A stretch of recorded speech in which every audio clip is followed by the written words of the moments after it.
Hey this is Ranjan, review by চ্যানেলে আপনাদের স্বাগতম। আজকের ভিডিওতে কথা বলবো মেইনলি শাকিব খানকে নিয়ে, তাছাড়া দম সিনেমার ট্রেলার কখন আসতে পারে এবং অন্যান্য সিনেমার আপডেট নিয়ে। তো প্রথমে কথা বলি শাকিব খানের প্রিন্স সিনেমাকে নিয়ে। হ্যাঁ, প্রিন্স সিনেমার টিজার ড্রপ করা হয়েছে, ট্রেলার আসার সম্ভাবনাও রয়েছে। তবে শাকিব খানের নতুন করে একটা ছবি লিক হয়েছে, যেই ছবিটা দেখলে আসলে বোঝা যাচ্ছে যে এটা হয়তো কোনো একটা ড্যান্স ফ্লোর থেকে লিক হয়েছে। তো শাকিব খানের এই ছবিটা কি আসলে প্রিন্স সিনেমা থেকে নেওয়া হয়েছে?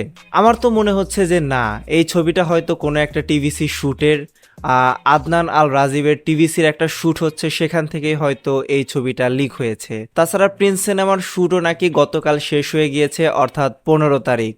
তো আর মাত্র 4-5 দিন বাকি রয়েছে ঈদের। তারা কখন এডিটিং শেষ করবে, তারা কখন সেন্সরে জমা দেবে, সেটা নিয়ে আসলে সন্দেহ রয়েছে।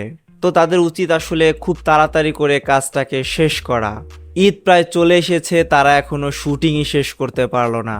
অন্যান্য সিনেমার ক্ষেত্রে কিন্তু আসলে এরকম হয়নি, প্রায় প্রত্যেকটা সিনেমারই শুটিং শেষ। অনেকগুলো সিনেমা তো অলরেডি সেন্সর বোর্ডে জমাও দিয়ে দেওয়া হয়েছে। এখন কথা বলি দম সিনেমার ট্রেলারটা আসলে কখন আসতে পারে। দম সিনেমার ট্রেলারটা 17 তারিখ 12টার দিকে আসতে পারে।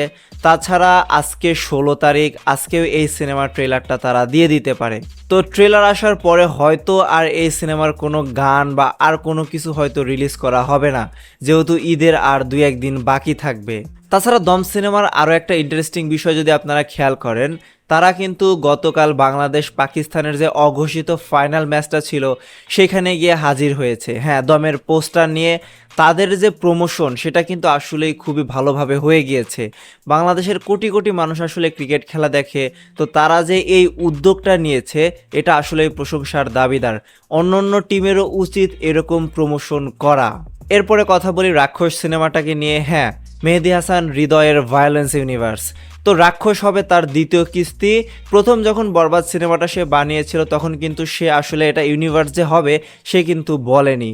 তো এখন এসে সে বলছে যে এটার আসলে তৃতীয় কিস্তিও আসতে যাচ্ছে। তো দেখা যাক আসলে পরের কিস্তিটা কাকে নিয়ে হয়। একটা সিনেমা যে সবকিছু আসলে দিয়ে দিয়েছে। হ্যাঁ, বর্ণলতা এক্সপ্রেস, সে ফার্স্ট লুক থেকে শুরু করে টিজার, ট্রেলার, গান, অলরেডি সব প্রমোশনাল কন্টেন্ট আমাদেরকে দিয়ে দিয়েছে।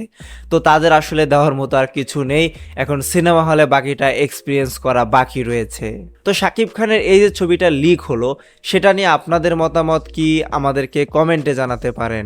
আর অন্যান্য সিনেমা যে এখন পর্যন্ত আর কোনো কন্টেন্ট দিচ্ছে না সেটা নিয়েও আপনাদের মতামতটা আমাদেরকে জানাতে পারেন। রিভিউ বাইয়ের সম্পূর্ণ ভিডিওটি দেখার জন্য ধন্যবাদ।